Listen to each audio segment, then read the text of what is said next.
I'm the unglamorous gardener and I have a confession to make. I suffer from O.A.D.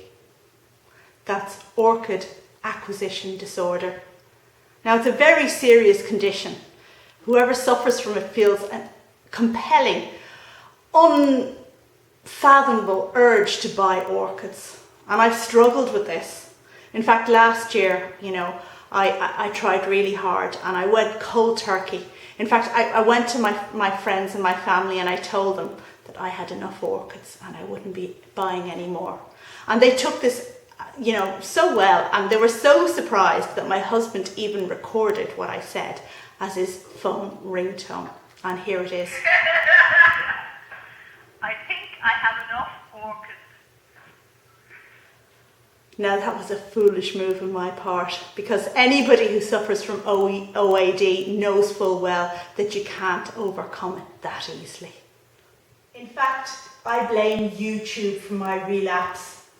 And what happened was I was looking at all the fantastic orchid videos on YouTube, looking at Miss Orchid Girl, looking at Crazy for Flowers, looking at Maria Young, looking at Holy City Orchids, and I just succumbed. I couldn't help myself. It was Danny from Miss Orchid Girl with her talk of Angraecum, and Brittany as well. And then of course Crazy for Flowers was always on about this ant plant, so I had to have one of them. And Maria Young, well, she has the most fantastic Encyclia. But anyway, I'll tell you about the plants now. And I bought from a nursery I hadn't tried before, a nursery in Germany called Orchids More. And I'm so far quite pleased with these orchids that arrived today, but except for one little thing which I'll lead you through. So the first purchase I got is this ant plant, or Schomburgkia. I'm not quite sure how to pronounce it, but this is a good flowering size plant. And you can see that it's had 2 flower spikes here. So that's really good. This is going to get really enormous and good healthy root system on it as well. Look at that. That's fantastic. So I'm really delighted with this. It's going to be a nice big one, but I love big orchids, so I'm really thrilled with that. The species, I'll put the names up at the end. Lueddemannii, I think it is. So that's the first plant I got, and €16 I think it was. The next one here is an Encyclia, and Maria Young has a gorgeous Encyclia corrigera, and I couldn't get that, but I got this this species instead. I can't find the label now. I'll put the name up at the end. Now the only thing is that the roots don't seem great on this.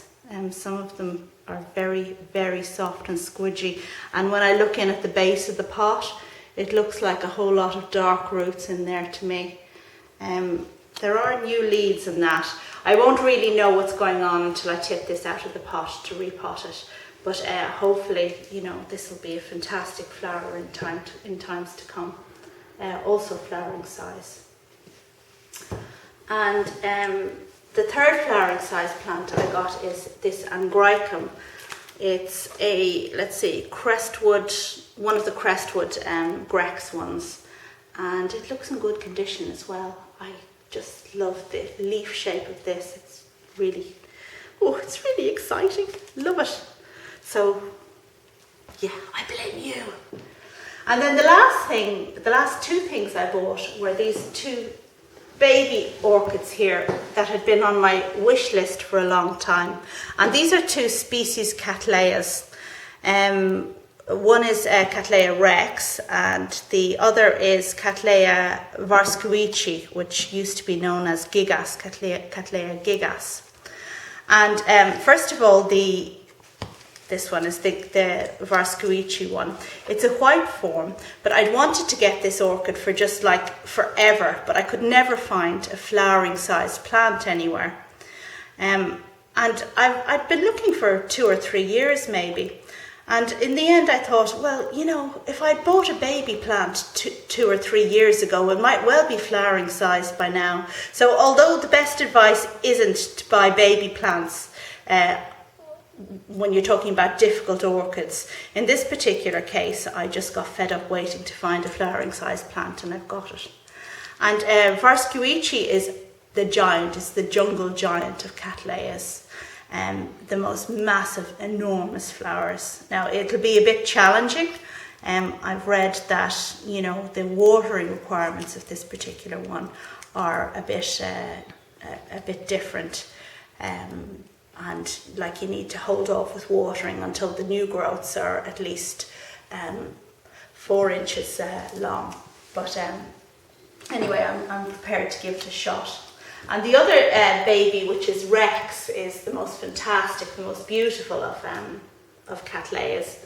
I believe it was the last one to be described by science, and there are some horrific stories of, you know, the plant hunters had difficulty getting it out of Peru, difficulty getting these transportations across the mountains, and in the end, I think in 1819, some fella managed to get a shipment into Liverpool docks, and they all froze to death.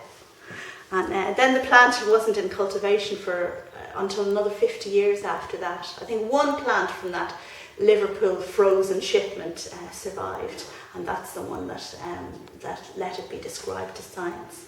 But yeah, so it's a fantastic plant, and Rex isn't particularly difficult. Now, of course, species Cattleyas aren't like Phalaenopsis orchids, but it's not supposed to be a difficult one at all. So I hope to get good results with that. So that's my orchid haul, and I'm absolutely delighted with them.